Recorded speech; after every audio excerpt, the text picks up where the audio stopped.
I gotta go, Wrecker tells the men, before it gets dark. Yo, hang on. Silver Mustache lobs something underhand into Wrecker's skiff.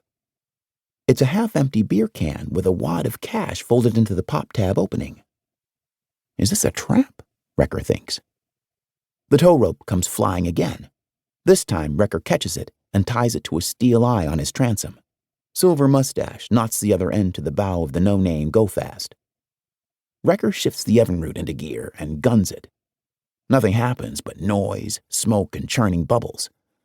The purple speedboat, which weighs 10 times more than Wrecker's skiff, doesn't budge an inch. Wrecker isn't surprised. He twists the tiller handle back to the neutral position. I told you, he shouts to the men. Your boat's too heavy. Try again, Silver Mustache barks. Come on, bro.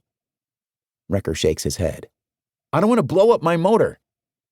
He unhitches the speedboat's tow rope and lets the current sweep it clear of his propeller. So, 3 hours and we can get out of here? Silver Mustache asks. Maybe 4. Depends on if the wind switches. Wrecker cocks his arm to toss back the beer can crammed with cash. No, keep it, Silver Mustache shouts. For what? I didn't do anything. You tried. Big deal, says Wrecker. Keep the money, seriously, Silver Mustache tells him. But yo, just remember, you never saw us, okay? 'Cause we were never here, got it?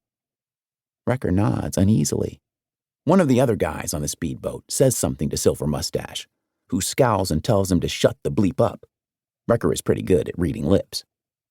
What's your name, kid? Silver Mustache asks. Charles.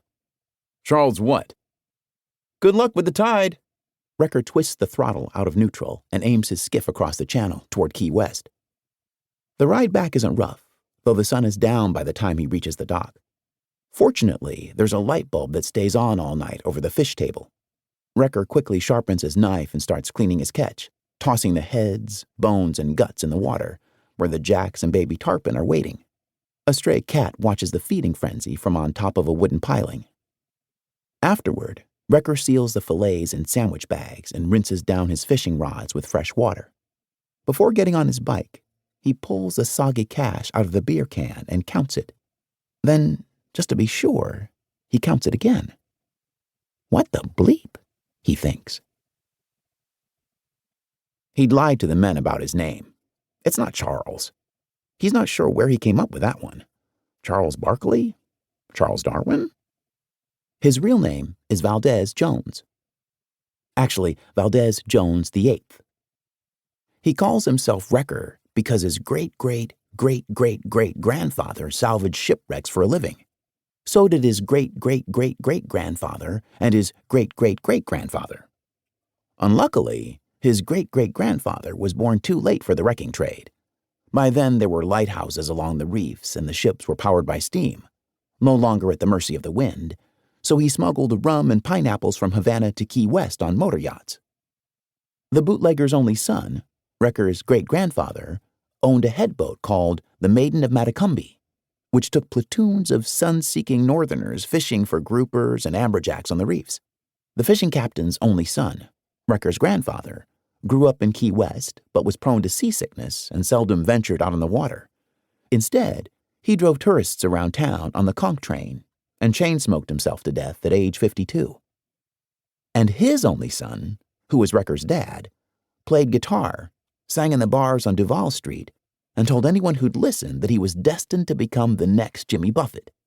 One day, he packed a suitcase and moved to Nashville, where he changed his name to Austin Breakwater and basically lost connection to the family. Wrecker was barely 3 years old on the morning that Valdez Jones VII drove away. He has no strong memories of the man, good or bad, only a few photos. Later that night, before leaving for the cemetery, Wrecker tells his stepsister, Suzanne, about the great purple speedboat. Well, that's ironic, she says. What do you mean? You call yourself Wrecker even though you're not one, and tonight you find a boat crashed on a reef, just like in the olden times. They didn't hit a reef, they ran up on the flats, he says.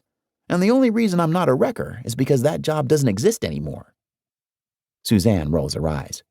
You're missing the point.